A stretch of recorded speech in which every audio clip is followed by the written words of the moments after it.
Standing By, the Terry and Ted podcast is brought to you by the UPS Store Canada, now with over 400 locations across Canada.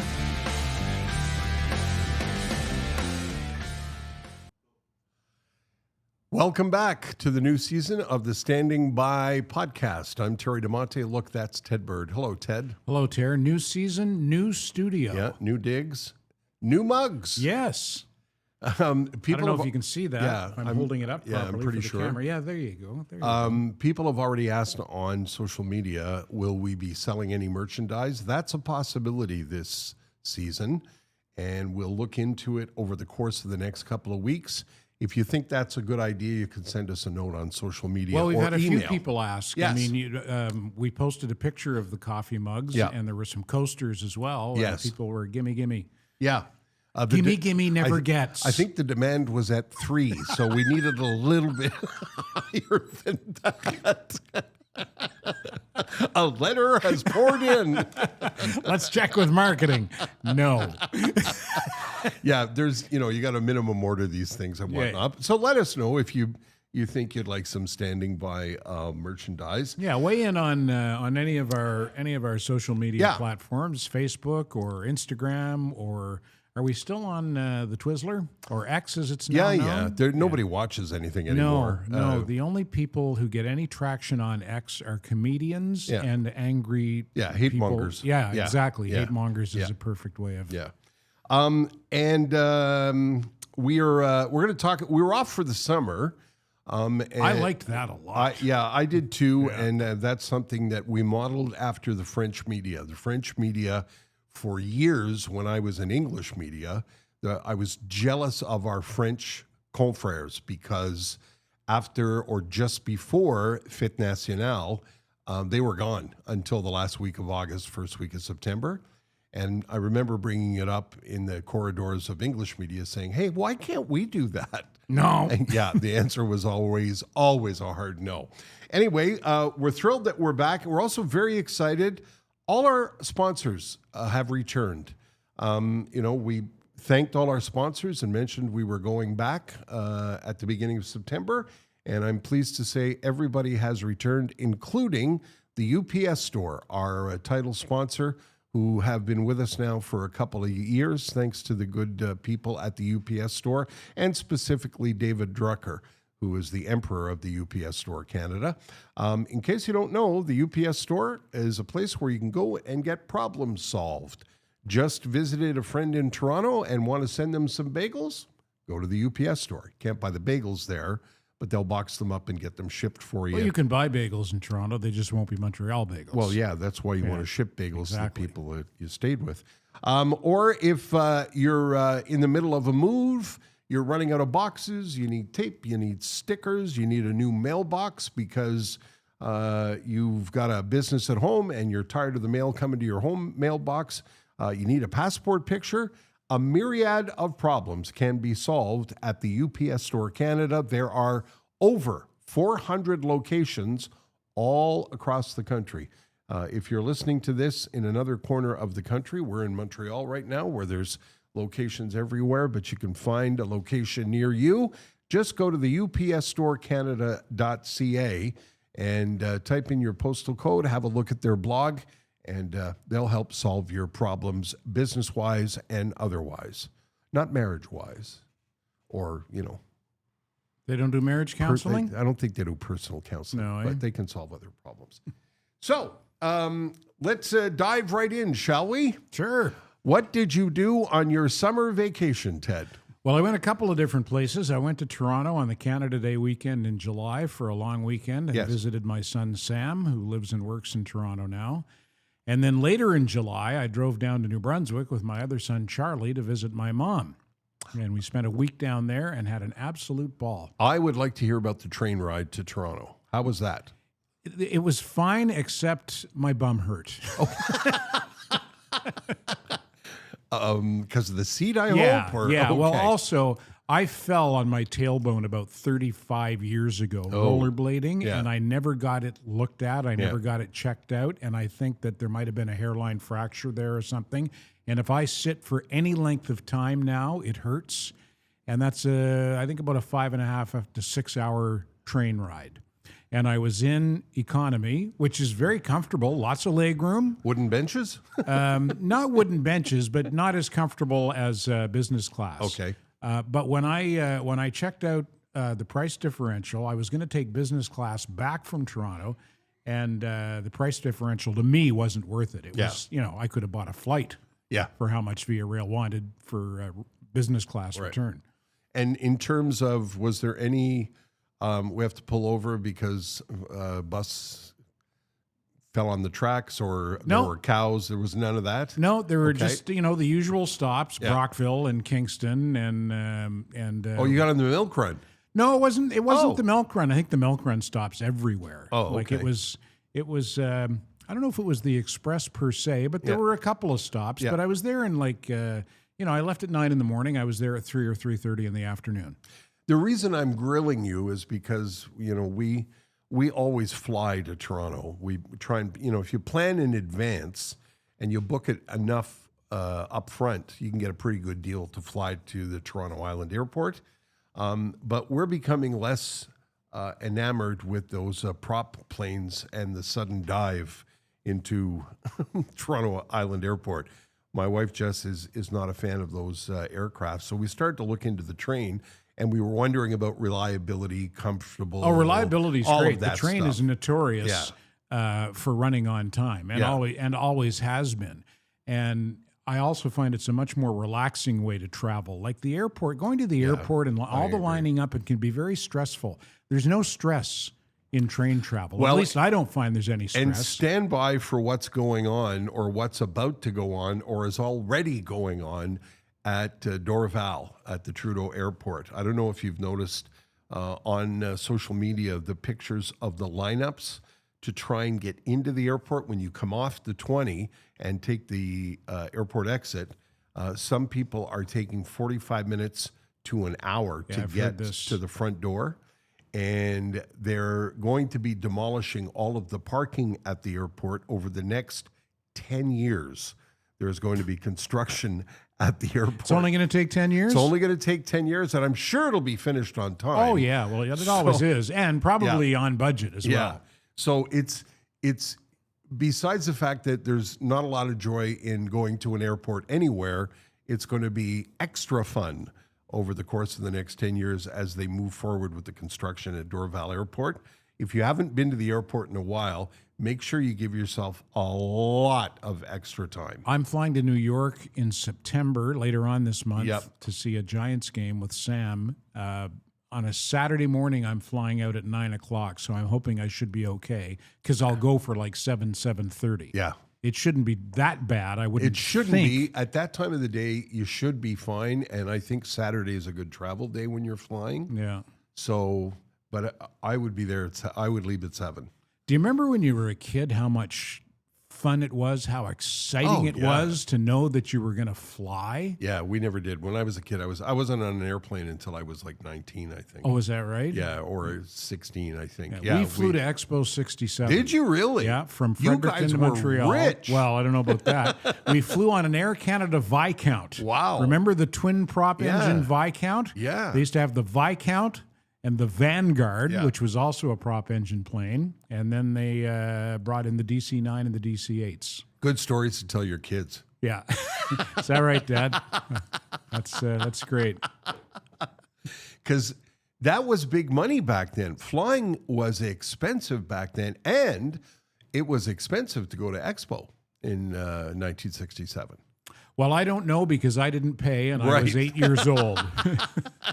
I just know it didn't matter. It was fun and it was very exciting to fly on that airplane. Right. And to go to Expo as well. Expo was very cool if you were 8 years old. Do you remember much of Expo at that age? I do, yeah. Yeah. I specifically remember going on a ride that you went inside a big sort of a globe type of thing and it was like you were in outer space. Oh. I don't remember what it was called.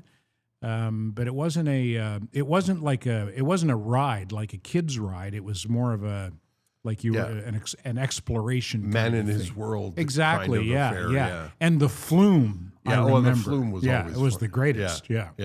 Because the flume existed long after Expo. I think the Flume still exists. I think it not? does, yeah. Except, when I was 8, it was like, holy shit, this is the greatest thing ever. And now it would be, that's it. Was that a log? Is that what that is? Also, you went to the Maritimes to see your mom. Number one, how is your mom? And number two, how was the drive? The drive was pretty good. We got caught in a couple of construction delays through Quebec. But the rest of it was good. It took about 10 hours. Back in the day, I could do it in 7.5 as long as I didn't get pulled over. I was going way faster than I should have been. Yes. But you can't do that anymore, especially through Quebec, because there's always construction on the 20. Yeah. But it's a nice drive, particularly after you get past Rivière-du-Loup. They've really done a good job on the highway, and this is Transport Quebec have done a nice job making Rivière-du-Loup to the New Brunswick border a lot more navigable. They're widening it up to 4 lanes all through there, so it's very nice. Mom's good. She doesn't hear too well, so when I'm talking to her, I have to speak very loudly, and then I would go over to my sister's side of the house and would go, "Hey, Sue!" Oh, yeah, I don't have to yell anymore. Why are you yelling at me? Yeah. And I took Charlie. Charlie came with me, my son Charlie. And I don't know if you saw the pictures on social media. I did. We went to the cemetery and visited 4 generations of dearly departed birds, including my great-grandparents. So my kids' great-great-grandparents, my great-grandfather, Densmore Bird, and you see this on the headstone, was born in 1867. My great-grandmother, who I remember, I was 11 when she died in 1970. She was born in 1873. Wow. And I said to Sam, I was talking to Sam about the pictures, I said, did you realize that, I knew my great-grandmother. I remember her. I remember someone who was born before Custer's last stand. And Sam said, who's Custer? Okay. So, yeah. As far as I know, he passed history class at Loyola, but I guess they didn't do the Battle of Little Bighorn. Yeah.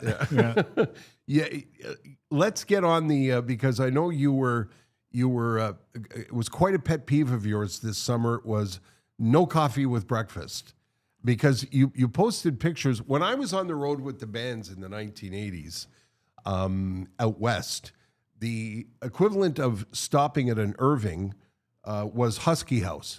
And we stopped at every Husky House we could because the breakfast and the food was always amazing. It doesn't exist anymore. So there are still some Huskies across the country, but it's not like it was, the food isn't as good as it used to be, blah, blah, blah.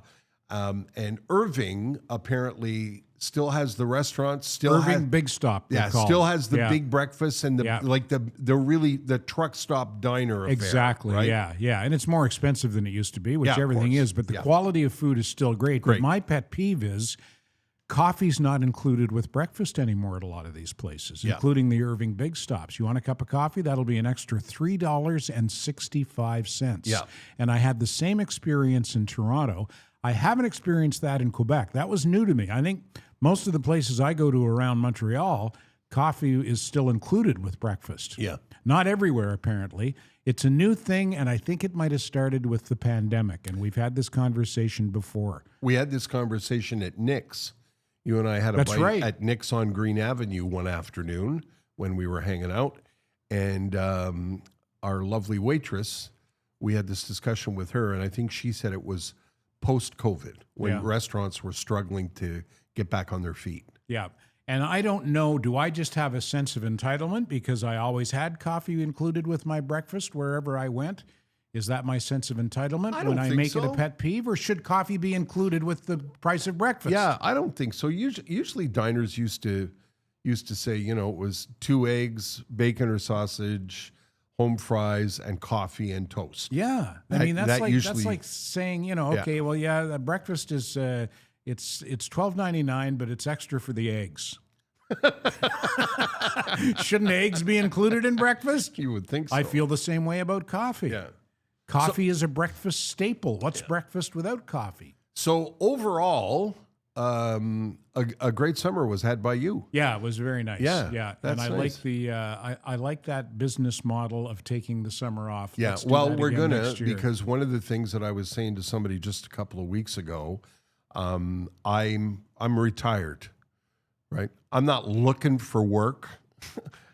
I'm retired, and I enjoy being retired, and we do this because it's fun, and people seem to like it.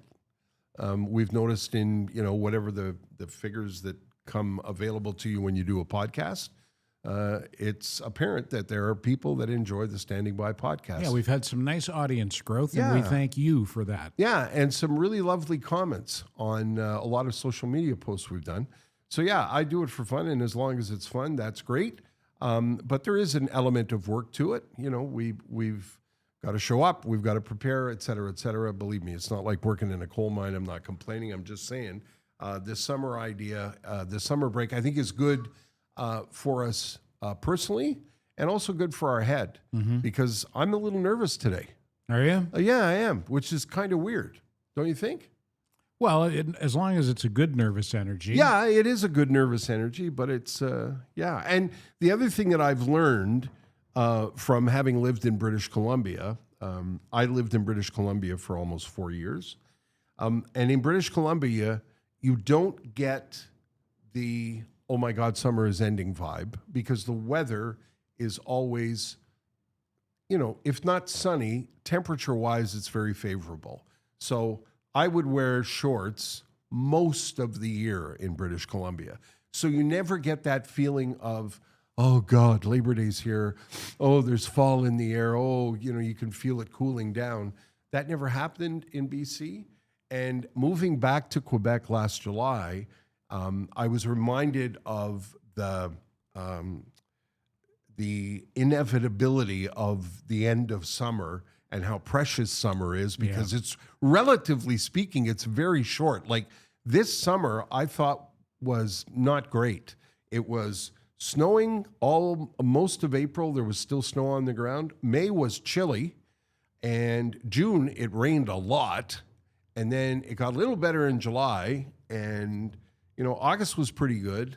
But like that's 8 weeks, and already up north in Laurentians, it's cooling off. Yeah, it goes fast. Yeah. And you remember, I said this on social media the other day, when we were kids, summer lasted forever. Yeah. Forever. Yeah. And now it's over like that. Yeah, remember like in the second or third week of August, you'd be like, I'm bored. Go outside and play. Yeah, be careful what you wish for. Yeah, absolutely. Well, here's something great about September. Sugar Sammy and his all-English shows. Excellent. Coming to Montreal and Ottawa in September. And we got a note from Sammy the other day. And by the way, Sammy, thank you for coming back on board as a sponsor of the podcast. Yeah, we're thrilled. Sammy says, those shows are almost sold out. He says, we opened up our production holds because there was almost nothing left and lots of demand. So everybody needs to hurry.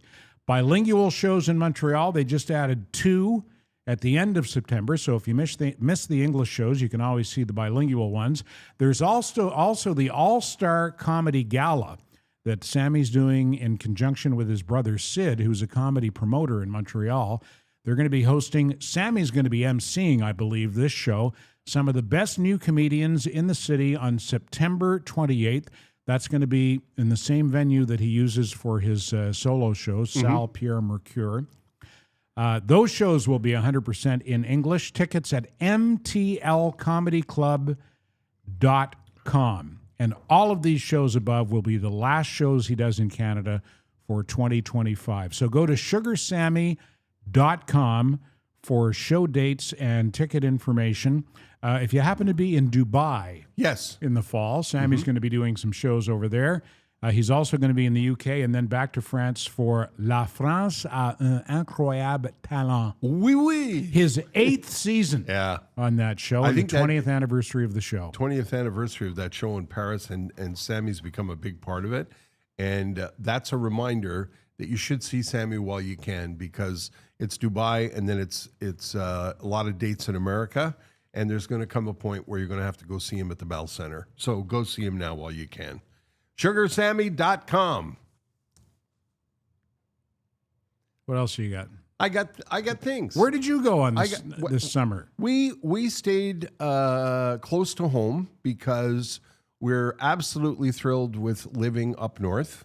And I don't have an estate, but we've got a nice chunk of property that we enhanced. When I say we, I mean we had a deck built. I didn't build the deck. But we expanded our deck and made our outdoor space quite inviting. We have a little pool in the back. Jess always says, "Don't call it a little pool," but it's a, it's not. You can't do. It's a big tub. Yeah, you can't do laps in our pool, but it's an in-ground pool that 10 people could get in comfortably. And we expanded the deck, and you've seen my house, Ted, in the backyard. It's a nice setting. It looks like sitting beautiful. In the woods. Yeah. And so it was hard to tear me away from that. We did go to see Oasis in Toronto a couple of weeks ago. And got rained on? We went traveling to see some friends in Ontario, but we didn't jump on any airplanes and we didn't go anywhere fancy pants. We hung by the house. We hung with friends. And yes, Oasis, by the way, was amazing. And yes, the stadium is shite. Was it at Rogers Place? Yeah. Where the Blue Jays play? No. Rogers Stadium. Oh, it was up. Yeah, that's in North York, right? In Downsview, up by the old Air Force Base. Yeah. Yeah. So they came up with some really interesting design concepts. We Ubered to the venue, and they drop you off 2 kilometers from the venue and say, "Good luck, it's over there." So you open with like a 2-kilometer walk to get to the venue. And the venue itself is really, in my opinion, very badly designed. Seats that are so far from the stage. Is it a permanent structure? No, or they're going to knock it down structure? in 2 years. Apparently they built it for Oasis. Rogers. Didn't someone else play up there?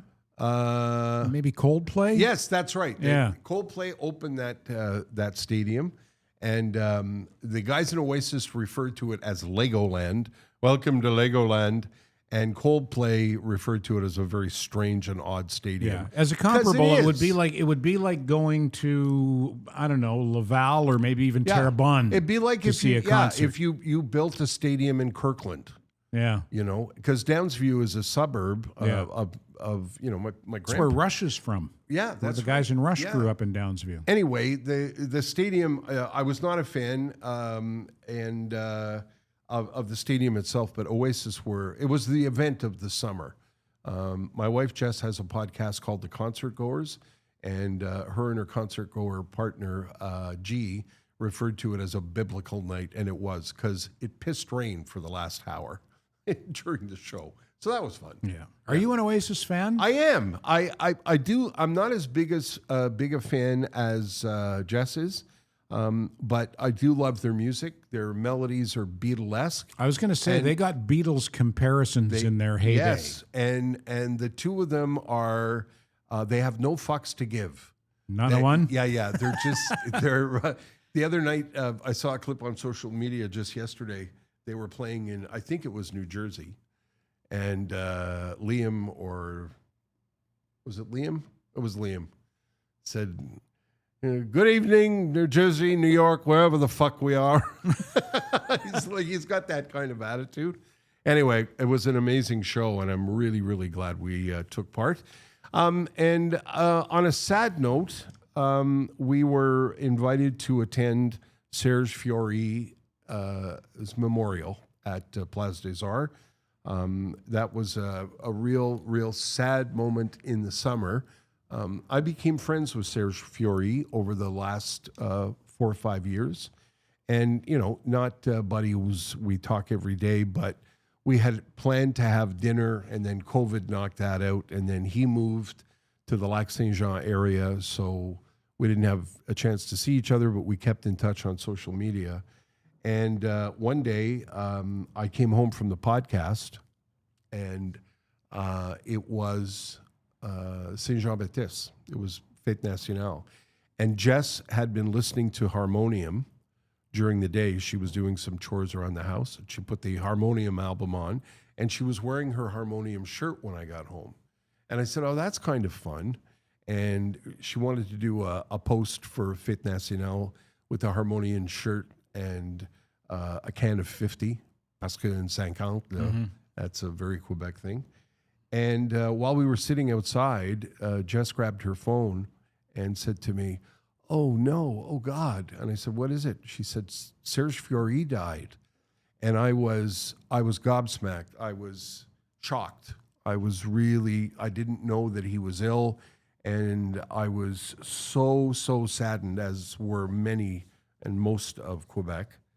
Quebecers were stunned by his passing. Anyway, they did an amazing tribute to him and his life and his contribution to Quebec culture at Place des Arts. Jess and I were invited to attend, and we went, and it was a spectacular tip of the cap to an unbelievable Quebecer, like such a nice man who made such a contribution. Serge was just an interesting, fascinating, and such a talented guy. And in typical Quebec fashion, the memorial was spectacular, and it was attended by everybody from the Premier of Quebec to most Quebec stars that you can think of, including Celine, who she did a really nice tribute I know you to posted him online. it. Yeah. It was quite a powerful memorial. Yeah. And deservedly Bittersweet, eh? Very bittersweet. Yeah. Serge Fiori, if you're a little bit younger, Yeah. or if you're a bloke from the West Island, a founding member and frontman for Harmonium. And if you haven't listened to a Harmonium record, do that immediately. Yeah. Because it's the soundtrack of Quebec and represented a really special time How in Quebec. symbolic and ironic that he would pass on Saint Jean Baptiste. I don't want to use the word perfect, but I will. Well, it was apropos. I've heard it said that coincidence is God's way of maintaining his anonymity. There you go. Yeah, because it was. I think it would have made him smile. Yeah, I think he would have chuckled about that. Yeah. And like I said, hanging around the backyard and going in for dinner to see our friends at the Monkland Tavern, and hanging out with some folks. And the other day I did the Corner Booth podcast with Aaron Rand and Bill Brownstein. What a great picture, Dave Sidaway. Is it Sidaway? Yeah, or Dave Sidaway? Sidaway. He just, I thought it was very narcissistic of me to post a picture and go, get a load of me. But it was a great picture. But it really captured how I was feeling that morning, As I was saying, in the post I said, retired, living up North Country gentleman, doing what I want when I want. It was written all over my face. And Dave is a Gazette photographer, so he's been taking pictures of me since 1985 for various articles and radio pieces and whatever. And he captured a really, really nice moment. And also, I was at Snowden Deli. That's where they record that podcast. It's the best deli in the history of the world. So maybe that was what was making me smile. But I posted that picture because I thought it was great. Anyway, that's what I did. We interacted with friends and the pool and didn't do much more other than go to Serge Fiori's memorial and dinner and whatnot. Let's welcome a new sponsor, and then let's do the tweet sheet. What do you say? Very good. I got a note over the summer, or maybe it was back in the spring, or maybe it was in the late 1700s, from Jay Just after Custer. From Jay Kastner from Playground in South Shore, Ganawage. Okay. The big poker house over there and gaming establishment. And Jay said, we got to get on board the Standing By podcast. And I was thrilled that they would reach out to us. Yeah, that's kind of cool. And so Playground has come on board as a sponsor. I don't know if you've been to Playground or if you know about Playground. It's like Disneyland for grown-ups in South Shore, Ganawage on the 138 between the Mercier Bridge and Chateauguay. They have 44 poker tables. They frequently host World Series of Poker events. Mm-hmm.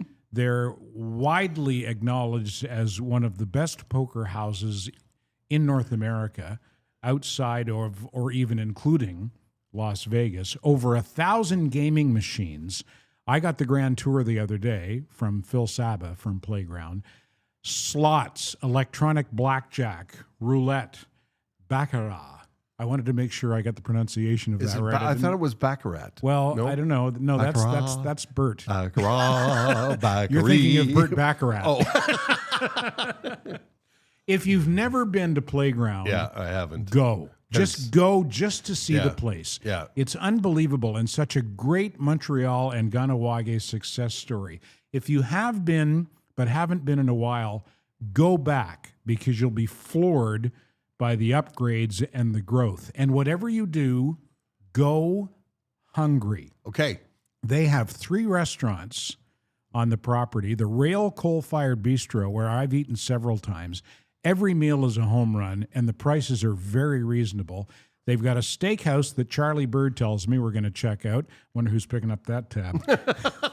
It's called Etc., ETC, period. And they've got a sushi restaurant called The Drunken Dragon. Okay. I guess sushi. And free on-site parking. Amazing.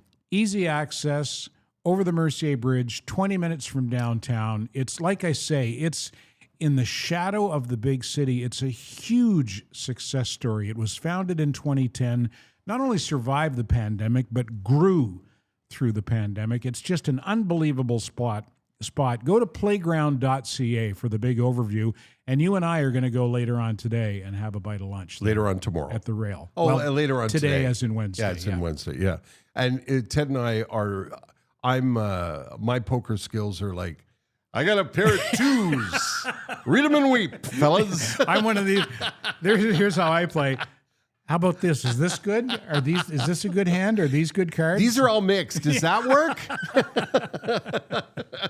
Anyway, welcome aboard. Yeah, if you're a player, you will love Playground. And thanks to Jay and Phil for coming on board at playground.ca. Great to have them. Now, speaking of fun and excitement, please tell me about renting scooters. Can we do the tweet sheet first? Absolutely. Stand by for the scooter story. I'll tell you about the scooters. Okay, I had promised the tweet sheet. Yes. And like I say, I had a whole summer to go through Twitter and cultivate a tweet sheet. And I think you're going to like these, Tara. I've got this one from @the_Andrew_Nadeau. The Riddler. How did you catch me? Batman. The Riddle explaining how to catch you. Mrs. the Riddler. I told you, Stephen. I didn't know the Riddler's name was Stephen. Stephen Riddler. Ouch. Okay. From @AO Takeo, my kids. Dad, will you make us some grilled cheese? Me. How did you even find me? There's like 12 bars in this town. I like the account name, Cyclops. And from @I am Jack Boot. The time my bongos caught fire, it was terrible. No one would help me, and the more frantically I tried to put them out, the louder everyone cheered. I laughed just reading the opening line. The time my bongos caught fire. Oh my God. The more I tried to put them out, the louder everyone cheered. That's the tweet sheet. We usually include that every episode of the Standing By podcast. Ted curates that, as it were, from Twitter, X, but we never call it that. Now, do tell me about scooters, because I thought that was very brave of you. I would not. They're very easy. They look like it's like riding a bike. Is it? It's like riding a bike. Okay. Yeah, real easy. Charlie Bird and I rented scooters when we were in Fredericton, and they've got some nice scooter trails all around the city. You can scooter over the St. John River on the old train bridge. Are they electric? Yeah. So they They go at a good clip. Well, I think these ones did like 30 to 40 kilometers an hour. Really? Yeah, I think. No, maybe 25. Yeah, maybe 25 was the top speed. Charlie and I both wanted them to go faster. Have my Medicare card handy with those. Yeah. But I thought to myself, if I was just going to stay around the West Island, I might even buy one of those just to get around. Really? Eh? Yeah, but apparently a good one is not cheap. Yeah. Yeah, like they're upwards of. There's not a lot of room for error, though, is there? Well, like I say, I found it very easy. Yeah. But I mean, pothole. Yeah, well, sand. we were on well-maintained trails. Yeah, we weren't in Quebec. We were in New Brunswick on well-maintained trails. But I thought it was fun. It was a neat way to spend a couple of hours showing Charlie around my old hometown. And I also very much enjoyed renting we rented Sea-Doos. Oh yeah, down around St. Those John. Are fun. Yeah, those are fun. Those are fun unless you make the mistake that we made, which was to go out onto the wider river. We didn't stay in the cove right where we rented them. We decided let's go out onto the river, and it was breezy that day. And I was literally going, Jesus Christ, fucking. Like I couldn't wait to get back. And are you like banging your nuts off the sea? Yeah. They're coming up off the wave and then bang. Yeah, it was like being out on the ocean. Wow. So yeah, they're a lot of fun, but you have to be in calm water. What does it cost to rent a Sea-Doo these days? We rented. I think we went out for an hour and a half, and I think it was about $225 each for an hour and a half. Wow. Yeah, that's it's not cheap, but that's the cost of doing business if you want to rent a Sea-Doo. And it was a lot of fun. I'm glad we did it. Yeah. I just know that next time we'll stay in the cove because the cove was big. Yeah. There was lots of space to open the things up and swerve and just stay off the main river. I was happy for you because that was a nice bunch of days with your son. We had a great time. That's a rare thing when your boys are in their 20s and you get to spend that much time. That's terrific. Yeah, and Charlie was a good sport because he spent all of his time with his dad and his dad's friends talking about things that happened, 25 years before he was born. Okay. And he was a very good sport. Very nice. Yeah, Way to he had go, a good Charlie. time. And I Nice. think he got in touch with his maritime roots as Great. well. He felt very much at home down there and he liked it. And he did most of the car driving, didn't he? No, I did it all. You did? Yeah. Okay. I was trying to do that because I was wondering about did he pick up any of that accent? That's a bad accent, but no, I don't think no. He was quiet. And that's listened. only if you grow up down there, I think. I have to Although ask, Allie got in the car one day and looked at me and went, "She's a hot one, by the Jesus." I have to ask you something. It looks like you're crying. You're not crying, are you? No. Okay, just checking. No, I'm good. Because I wondered because you had your wiki wax done, your cataracts. I did, yeah. Well, I had this one done. Yeah, that's the eye that was cataract watering. surgery on my left eye. Yeah. And I got to get the right eye done at the end of September. So I have a contact lens in my right eye. Okay. And it's the greatest thing in the history of the world. It's unbelievable. Yeah. It was like it takes less time than an oil change. I was in and out. Seriously. I was in and out in 20 minutes. I had the same conversation with our old friend Rob Braid, who said same thing. It changes everything. He said, well, we have the same doctor, Dr. Chima. Look a lot. He said he can look across the lake and spot like a hummingbird now. Like his vision is so good. Rob got the Mercedes-Benz model. Oh, did he? Yeah, he got the upgrade. I got the ones that are covered by Ramq. Mm-hmm. And Dr. Chima said to me, there's a Mercedes-Benz option. It costs you some money, but they're better. And I said, well, I drive a 2013 Passat, so I'll take that option. Right. And that was the Ramq one. So once I get the right eye done, I'll go see the eye doctor and get my eyes tested, and then I'll go to IMRE at Litracists. And I'll get a prescription for reading and for driving. But it wasn't frightening. You didn't. No, not a bit. Yeah. Not a bit. No, I thought for sure I would faint, but it was easy peasy. Wow. Yeah. Okay. How long? 20 minutes. 20 minutes. Yeah. In and out. Yeah. Jeez Louise. Yeah. He did 19 surgeries that day. Wow. The nurse told me, and I'm glad I was like one of the first 2 or 3 first thing in the morning, where he's all wide awake and fired up from his first, double espresso. Yeah. As opposed to 4 o'clock in the afternoon, he's number 18 or 19, and he's got low blood sugar, and he's trying to do an incision on your cornea. That day you didn't do the driving. No. Here's something that I was pondering over the summer, and I thought I would ask you. The Rooter The ruder in a small restaurant in Quebec, the ruder the staff, the better the food. What do you think about that theory? Well, that's, they used to say that's part of the charm, right? If you got rude, here's a 5% tip. That's part of my charm. I like friendly service. I do too. I think there's a lot to be said for friendly service, I do and I too. think rude service sucks. Yeah. If you're not happy with your job waiting tables, get another job. Yes. Yeah. How lovely was the lady? I wish I could remember her name. The lady at Nick's when we went to Nick's on Green Avenue. She served Patty and I breakfast in 1985. Is that right? That's how long she's been there. Yeah. And I can't remember her name either. That's very sad. Yeah. No, I don't want someone who just throws the plate of food in front of me. But I'm more inclined now because I find when Jess and I were on the road a number of times this summer, those are the only times where you think, okay, well, we got to stop here and get something because I'm going to pass out. And you end up eating at one of these corporate now machines, and all of them, Tim Hortons, McDonald's, Burger King, they're all the same. It's industrial. I don't want to call it garbage because that's not really fair, but it almost is. You pull over to these places, and I'm loath to stop at them. I always want to find, a little diner, and I find at times, you'll go into a little diner and they're busy, or they're like you say, maybe you run into somebody who's not crazy about having that job, but I always find that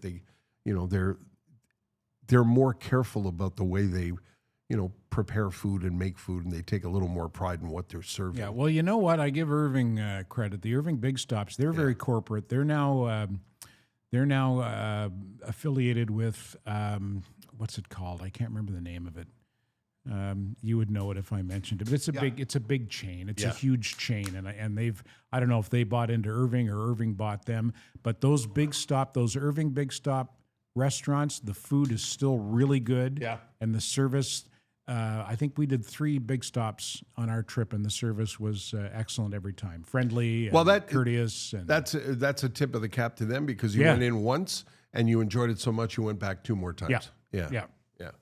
How are we doing, Matthew? Okay, very good. I was just checking with our producer about where we're at and what our names are.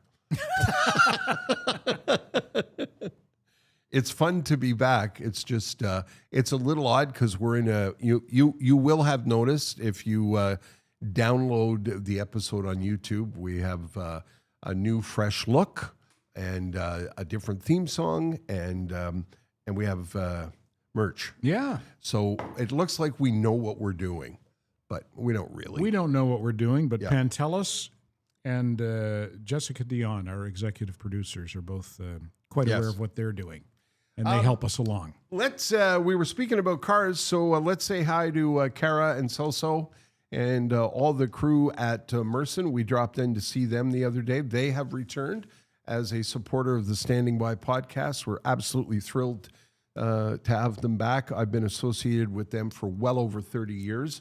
And we had a nice chat with Kara and Celso. They're very excited about all the tires going-ons that they have. That's not what they're calling it. It's not called the tire goings-on. It's called the 8th Annual Preseason Tire Sale, September 15th to the 20th. Buy your winter tires during those dates at Merson and receive up to $100 on invoice instant rebates and a chance to win back your tire purchase at a value of up to $1,000. Register online to facilitate your winter tire purchase at mersonauto.com. That way, if you register, they'll know you're coming. They'll know the make of your car, the model year, the tire size, and all that will help streamline the process. Tire sale details and the registration form will be the first thing you see when you log on to their website at mersonauto.com. They're at the corner of St. Jacques and Cavendish, and you can also call them at 514-487-5545. Ted's going to go and I'm going to go on different days. That's right. You're going to be there for the big day. Saturday, September 20th, I'll be on a plane going to New York to see the Giants with Sam. But I'm going to go on the Wednesday of that week, which I think is the 17th. Okay. So September 17th, go say hi to Ted Bird. And September 20th at Merson, come say hi to me. That's the day they do their little picnic and party. Yep. I'm hoping for good weather that day. Come on by and have some refreshments. We'll tell you more about it as the day gets closer on the 20th of September. And we also want to say hello and thank you to our good friends at Accutech. They also have returned as a supporter of the Standing By podcast. Trish and Tom had a busy summer. And we were doing some back and forth with the email, and there was fishing trips involved and all kinds of other things going on. But Accutech, they went fishing. Yeah, I wonder if they hung a sign on the office door that said "Gone fishing." I didn't ask, but I will. Accutech are a company on the West Island that you should think of when you need help with anything electrical. This is a company that was started back in 1995 by Tom's dad, and now they've got 8 trucks out and about doing electrical work on commercial sites and on private home sites. So anything from rewiring your house, moving the lights around in your ceilings at your business, to getting a generator installed. As we begin to talk about the change of seasons, Accutech can help with all of it. Family-run company, family-run business, terrific people. And as I say all the time on the podcast, you don't often need daily electricity help, pardon me, but when you need it, you want to get somebody quickly and get somebody that you know are reliable and know what they're doing. That's the people at Accutech, ACUTECH.ca. Thanks, Tom, Trish, and the gang at Accutech for coming back for another season. How you doing now? I'm doing pretty good. How are you? Okay. You like the new studio? I love it. I absolutely love it. Okay. I'm glad to hear that. And yourself? Back to you. I am. Like I said earlier today, I don't know if it's... I'm excited about seeing the finished product. Yeah, I am too. I don't know if it's the new digs or just maybe I'm a little rusty because...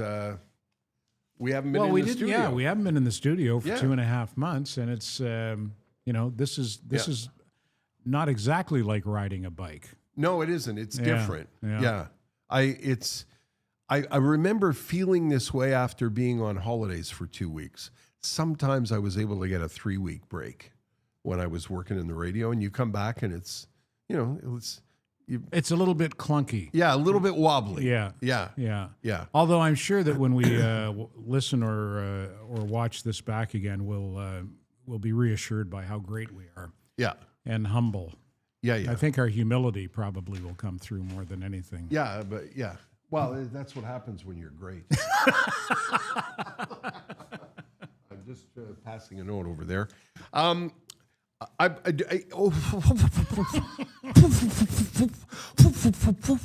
How's that? Case in point. Do I pass the audition? Have you prepared an audition? I have.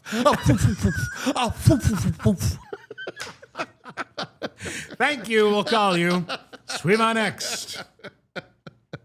Talk about some of the things I've been watching. There was a couple of people over the course of the summer break asking me to recommend things that I've been watching. I didn't watch a ton of stuff over the summer, but I thought I would mention a couple of things, if that's all right. Yes. You don't need anyone's permission. Clear that yeah, seriously. I finally got around to watching The Amateur with Rami Malek. Rami Malek is the guy who played Freddie Mercury in the Queen movie. Is a fantastic actor. And this is Rami Malek as a CIA operative. And I kind of rolled my eyes and I thought, I don't know. Anyway, I watched it. Pretty good. Like, if you're looking to kill some time, I would recommend it. It's called The Amateur. I think it's on Prime. Gilmore, the golfy Gilmore. Oh, Happy Gilmore 2? Yes. Yeah. It's entertaining. You know, if apparently the cameos in that are off the charts. Outstanding. Yeah. Absolutely outstanding. Like anybody who's anybody in golf was in that movie, Jack apparently. Nicklaus is in it. And you know what? I thought to myself, good for him.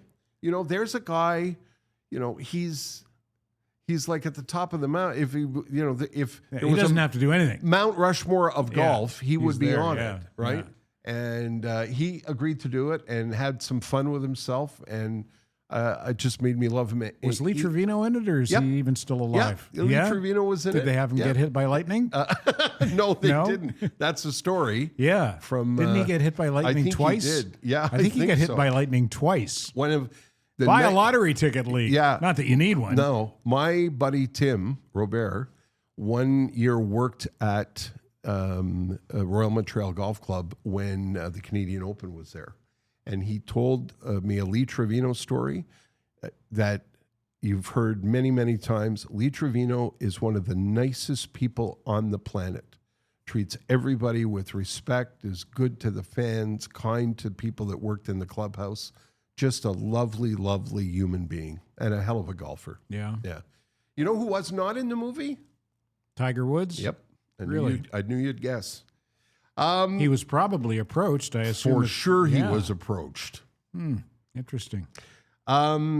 If you love baseball, and I know you do, but you don't have Netflix, I highly recommend something called Clubhouse. It is a documentary that followed the Boston Red Sox over the course of the 2024 season, I think, and it's fascinating. It's the boys of summer from the spring training to the end of the season, and it's an inside look at baseball players and their families and the clubhouse. It's absolutely a terrific inside look at baseball. If you're a baseball fan, I highly recommend it. Naked Gun. Jess and I went to see this in the theater. We love Cinema Pine, which is in our neighborhood. Cinema Pine is a theater up north that has been owned by the same family for over 50 years. And it's an old school movie theater with an old school concession stand staffed by local kids in the summer. There's no pinball machines. There's no loud, it's not like a big Cineplex. Going to the movies back in the day. Absolutely. And all refurbished, comfortable seats. We just love our local cinema house. We went to see Naked Gun there. Very funny. Yeah. Yeah, like really stupid funny. Because that's for Liam Neeson. Yeah. I mean, it's a pretty sharp left turn from Oscar Schindler to Frank Drebin. It's a tribute to his acting skills. Yeah. And the fact that he's okay making fun. And it's typical Naked Gun stuff. One of the things that made me laugh out loud, I can't remember all the gags, but one of them was somebody asks Liam Neeson says, "Do you mind if I ask you about such and such?" And Liam Neeson says, "Sure, go ahead." Did I not deliver that right? Maybe not. What? Yeah. I missed it. Yeah. Do you mind if I ask you about Charlie? Sure, go ahead. Yeah. I don't get it. In the movie, it's funny and dumb. Okay. It'll come to you had later. To be there? Yeah, I guess you had to be there. So yeah, if it comes out on video, watch it. It's kind of fun. And a lot of people, not a lot of people, I think two people, including my buddy Matt Kundle, came at me for this. I posted about how much I enjoyed the Dallas Cowboys documentary on Netflix. There's a documentary currently on Netflix about the Dallas Cowboys and Jerry Jones. Now, I don't have a dog in the fight. I love the NFL. Jess and I spend our weekends watching NFL football. We absolutely love it. I don't have a particular team. I've never been a fan of one team or another. Ted lives and dies with the Giants. We're pulling for the Detroit Lions these days. I was never a Dallas Cowboys fan, but this is, I think it's 6 episode, such a well-told story about a fascinating, fascinating guy. Whether you like Jerry Jones or not, whether you think he's a dick and you hate the Dallas Cowboys, if you're interested in the story of a guy who played football when he was in college and wanted to own a professional football team, and it takes you through the days of Troy Aikman, Emmitt Smith, Michael Irvin. That was the Cowboys dynasty. Yeah. I think they won 3 consecutive Super Bowls in the 90s. And the story starts before Jerry Jones buys the club, takes you through that story with Troy Aikman, and takes you through the downfall of the franchise and how troubled the franchise is now. And everybody who's part of the story agreed to talk. Jerry Jones included? Jerry Jones is fully candid in it. Jerry Jones and his children, who are, they work by his side in the organization, they're in it. What's his name? The coach with the bulletproof hair who's on TV? Jimmy Johnson. Jimmy Johnson is in it. Barry Switzer is in it. Troy Aikman is in it. Michael Irvin is in it. Very candid about his trouble. Emmett Smith is in it.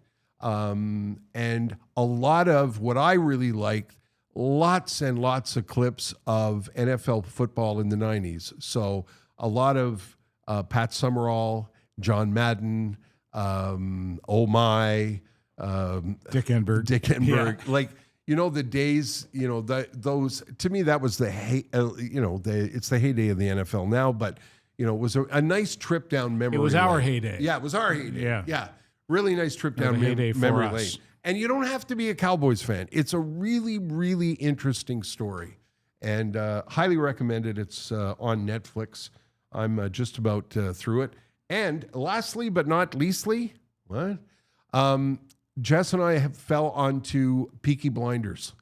This was released back in 2013. And I tried to watch it and just couldn't get into it. And Jess, I think, tried to watch it, couldn't get into it. And then one night we were looking for something to watch and we looked at each other and said, why don't we give this a whirl again? And it is so incredibly well done. I know I'm talking about something that's over 10 years old and you're probably saying, what's the matter with you? How did you miss it? But we love it so much. It's so well done. It's so British. It's so good.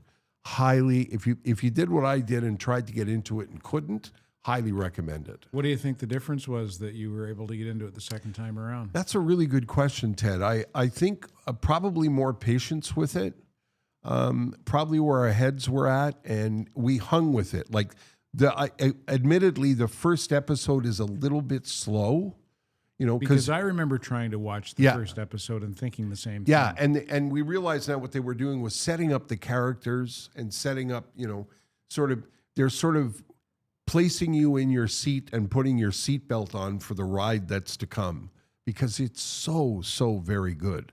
So I mention it because, I know I'm late to the party, but also if you tried to do it and couldn't do it, like Ted did, highly recommend you give it another shot. Well, maybe I'll sign up for Netflix again. It seems to me that most of these streaming services, there's no penalty for canceling your subscription. I don't think so. And that's what I've done with a few shows, like with Mobland. Yeah. I signed up to Paramount Plus, Yeah. I watched Mobland, and then I canceled my subscription. Yeah. There was no penalty. No. I think the same with Prime when I wanted to see SAS Rogue Heroes. Yep. I signed up, watched the series, canceled. No penalty. There you go. So maybe I'll sign up for Netflix. And that Make sure Red you're Sox not- thing sounds interesting. Yeah, the Red Sox thing you'd love. Although the last because you love baseball. Yeah, but I've been watching baseball more lately, and I was watching highlights of the Red Sox. And in one game, they were wearing green uniforms, and in another game, they were wearing yellow uniforms. Yeah. You're the Red Sox. Yeah, stop it. Yeah. Yeah. I think it's all marketing nonsense. Of course now, it is. Eh? Yeah. That's not a bad idea, because I have to say we watch a lot of stuff on Netflix. We really do. Well, maybe I'll do that. Yeah. Here's one thing I promised that I would mention, and Yes. I'll be quick with it. The Lorenzetti Foundation, you know Barry Lorenzetti. Yes, I do. Of the Lorenzetti Foundation. Barry Lorenzetti is a huge Montreal and Canadian success story, and quite a philanthropist. yeah, and has given back to the community in a big way. The Lorenzetti Foundation is going to be holding the second annual Rise to Wellness Day this Sunday, September 7th, at Maison Principale on Découvert in St. Henry. That's a building that they own, a multi-purpose facility, and a beautiful, beautiful building. This is a half day of physical and mental centering with expert sessions in cardio, meditation, skincare, mastering blood glucose. Okay. I think that's also. I think that maybe is another way of saying regulating your sugar intake. If you want or need to know about that, and there's a lunch as well, and I'm sure that it'll be a dandy. 8 a.m. to 1 p.m. So you'll get home in time to see the Giants in Washington. There you go. All proceeds go to assist mental health initiatives at the Barry F. Lorenzetti Foundation. The ticket link at fondationlorenzetti.org. And I think Barry's wife is the driving force behind that. That'll be a fancy pants event and a good one. Anything the Lorenzetti Foundation puts on is first class all the way. Yeah, Barry has been unbelievable in all the time I've known him. He's in what he gives back to the community. Oh boy, does he ever! Yeah, he's done extremely well, and he's very, very keen to give back and recognizes his hard work and good fortune is what got him where he is. But thanks for mentioning that, Ted. That's good. As time goes by, if you want to send us things, you can. To mention locally, Montreal Focus podcast, recorded by Montrealers, for Montrealers and ex-Montrealers everywhere. We get mail from all over the place from, people who grew up here and check in to see what's going on with the city. Ted and I will be ootin' a boot more now that the summer is gone.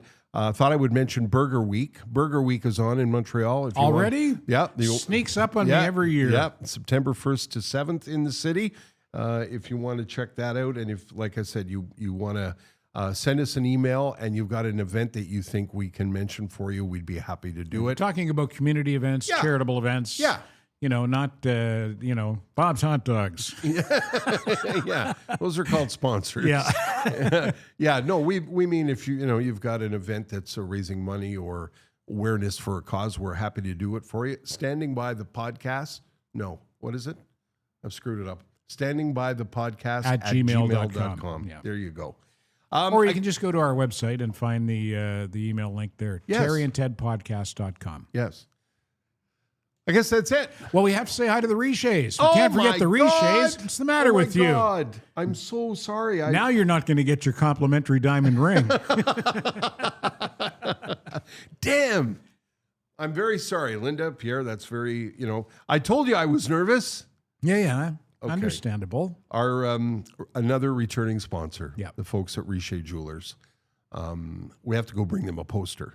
We have posters too now for our sponsors. That's right. Yeah. So we're going to go bring them a poster. We'll go today. We'll go see them before or after we go to Playground. Okay. How's that sound? That's exactly what I was hoping you'd say. Robert Richer Jewelers, 309 Dorval Avenue in Dorval, another family-owned and operated business. They've been there since 1952. Wow. Linda's father, the late Robert Richer, started that business, and Linda and her husband Pierre and Pierre's sister Carol are carrying on the family tradition. It's sort of like the electrical thing you were talking about, Accutech. It's not every day you need an electrician.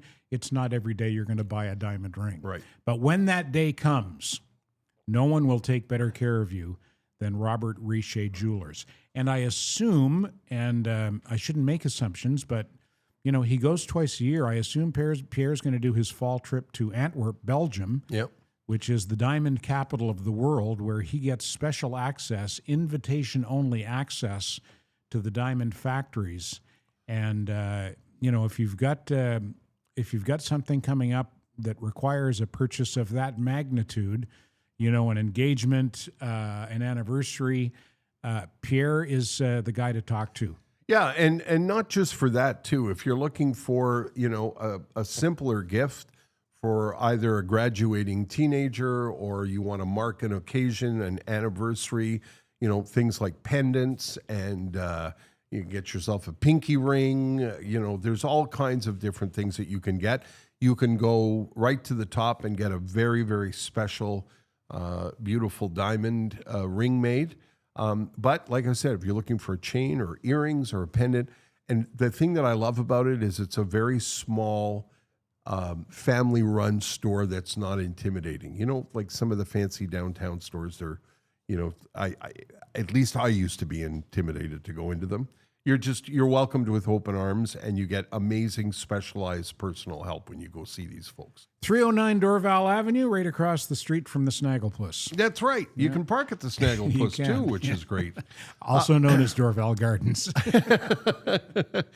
Okay, as we wrap up the inaugural episode of the new season, I have to read these things. We want you to follow us on Instagram. Bless you. Follow us on Instagram and Facebook, because that helps, apparently. So you can go to the Standing By Podcast page on Facebook, click follow, helps us out a lot. You can go to terryandtedpodcast.com for all podcast-related updates.